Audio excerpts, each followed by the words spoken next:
Je pense que 9/11 ou le 11 septembre aussi, il a marqué un changement important par le fait que l'entreprise terroriste il est devenue une partie prenante dans le système des relations internationales. Avant, on parlait de menaces, mais après le 11 septembre, le terrorisme il a élargi sa place dans les structures onusiennes. Il a créé des départements, il a mobilisé des fonds, il a mobilisé un intérêt. Il est devenu un paragraphe important dans toutes les déclarations internationales, bilatérales ou multilatérales. Dans ce sens, je trouve qu'il y a un dépassement de discours sur la menace après le 11 septembre. En deuxième lieu, il a élargi aussi sa place dans tout ce qui concerne sécurité et défense. Alors le fait que le phénomène terrorisme est devenu stressant dans l'opinion publique internationale, et là, si vous voulez, est devenu un acteur qui compite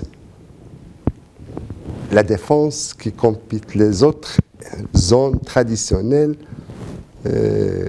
qu'on avait l'habitude de leur donner de l'intérêt sous la tutelle de sécurité.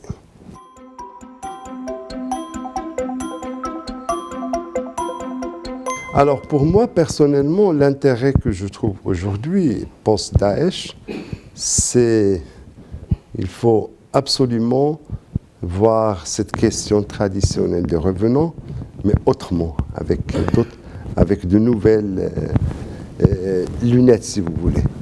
Parce que ce problème-là, il a généré, non pas dans le cadre de changement de phénomène de terrorisme, mais dans le cadre des réactions vis-à-vis du terrorisme. Aujourd'hui, il y a cette question, comment faire avec ces revenants, non seulement sur le plan renseignement, mais sur le plan judiciaire. Aujourd'hui, la majorité des débats, par exemple aux États-Unis, c'est comment transformer les arguments ou les données de renseignement en faits juridiques pour présenter ces gens devant la justice. Il y a un problème relatif aux mineurs, relatif aux femmes.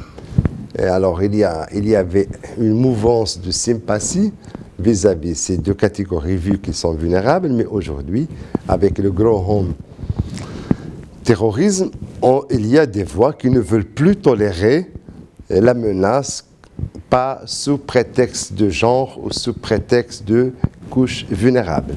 En deuxième lieu, comme ça a été mentionné par mon collègue, si on réfléchit sur l'Afrique, il y a ce phénomène d'africanisation du fait terroriste, que ce soit par cette tendance du groupe terroriste de trouver un fond socio-anthropologique ou par une littérature terroriste qui se produise par les langues locales ou par des groupes terroristes qui s'intéressent plus aux questions locales pour pouvoir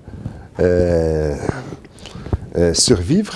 Alors, cette question exige un suivi, un monitoring par la communauté de lutte contre le terrorisme dans le monde entier.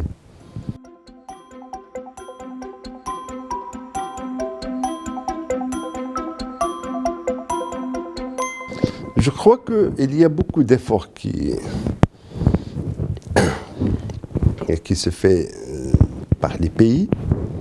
Sur le plan onusien ou organisation internationale, que ce soit le Forum de lutte contre le terrorisme, que ce soit la direction de lutte contre le terrorisme et d'autres, ils ont produit beaucoup de mémorandums pour lutter contre le terrorisme, pour donner plus d'intérêt au programme de déradicalisation et de réhabilitation.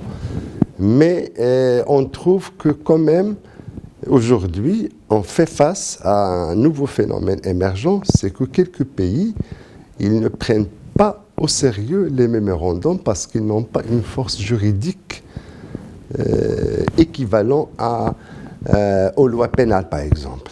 Alors, il reste les bonnes conduites. On parle de bonnes conduites, mais les bonnes conduites ne peuvent pas être respectées dans une approche multilatérale. Alors, c'est le bilatéral sur lequel aujourd'hui les pays comptent. Les collaborations, malheureusement, ils sont très avancées, mais sur le plan renseignement, ils sont défaillants. Et malheureusement, il y a d'autres zones qui sont en train de se développer et il y a aussi des recoupements. On parle de terrorisme, on parle d'identité, on parle de guerre, on parle de déficit d'État.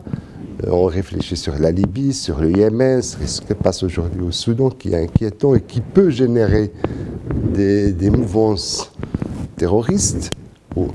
Pour la question